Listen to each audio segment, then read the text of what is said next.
হয়, আমাৰ যি যোগীমাৰী গ্ৰাম্য পৰ্যটন ক্ষেত্ৰ তাত আমি প্ৰত্যেক বছৰে স্বাধীনতা দিৱসেই হওক বা গণৰাজ্য দিৱসেই হওক আমি অনুষ্ঠিত কৰি আহোঁ আৰু স্থানীয় লোকৰ লগতে বিভিন্ন স্থানৰ পৰা আহি ইয়াত উপস্থিত হৈ দিনটো আমাৰ খেলা ধেমালি কিবা কিবিৰ মাজেদি ইয়াত যিহেতু বহুত হাজাৰ হাজাৰ মানুহ আজি উপস্থিত হৈ সকলোৱে এই স্বাধীন গণৰাজ্য দিৱসৰ যিটো আমাৰ ভিতৰৰ পৰা যিটো আনন্দ থাকে সেই আনন্দটো ইয়াত উপভোগ কৰিবলৈ পায় শান্তিপ্ৰিয়ভাৱে।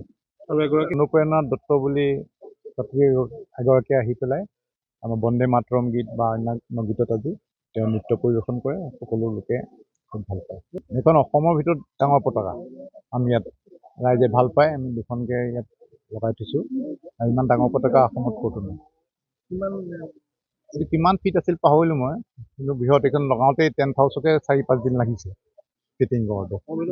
অসমৰ ভিতৰত এইটো আচলতে দুইখন পতাকাৰ মাজত কেন্দ্ৰস্থলত এটা চেল্ফি পইণ্ট টাইপো হৈ গৈছে। আমাৰ যিটো আমাৰ গণৰাজ্য দিৱসৰ যিটো ফিল্ড, সেই ফিল্ডটো আহি ইয়াত লাভ কৰে।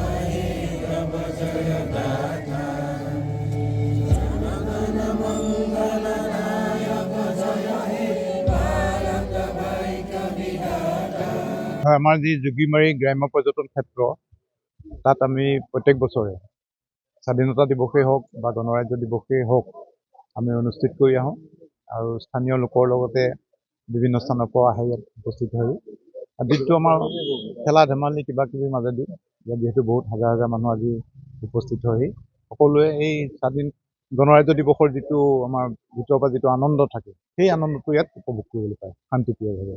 আৰু এগৰাকী অনুপ্ৰেৰণা দত্ত বুলি ছাত্ৰী এগৰাকীয়ে আহি পেলাই আমাৰ বন্দে মাতৰম গীত বা অন্যান্য গীতত আজি তেওঁ নৃত্য পৰিৱেশন কৰে, সকলো লোকে খুব ভাল পায়। এইখন অসমৰ ভিতৰত ডাঙৰ পতাকা আমি ইয়াত ৰাইজে ভাল পায়, আমি দুখনকৈ ইয়াত লগাই থৈছোঁ আৰু ইমান ডাঙৰ পতাকা অসমত ক'তো নাই। এইটো কিমান ফিট আছিল পাহৰিলোঁ মই, কিন্তু বৃহৎ এইখন লগাওঁতেই টেণ্ট হাউচতে 4-5 দিন লাগিছে ফিটিং কৰোঁতে। অসমৰ ভিতৰত এইটো আচলতে দুইখন পতাকাৰ মাজত কেন্দ্ৰস্থলত এটা চেল্ফি পইণ্ট টাইপো হৈ গৈছে। আমাৰ যিটো আমাৰ গণৰাজ্য দিৱসৰ যিটো ফিল্ড, সেই ফিল্ডটো আহি ইয়াত লাভ কৰে।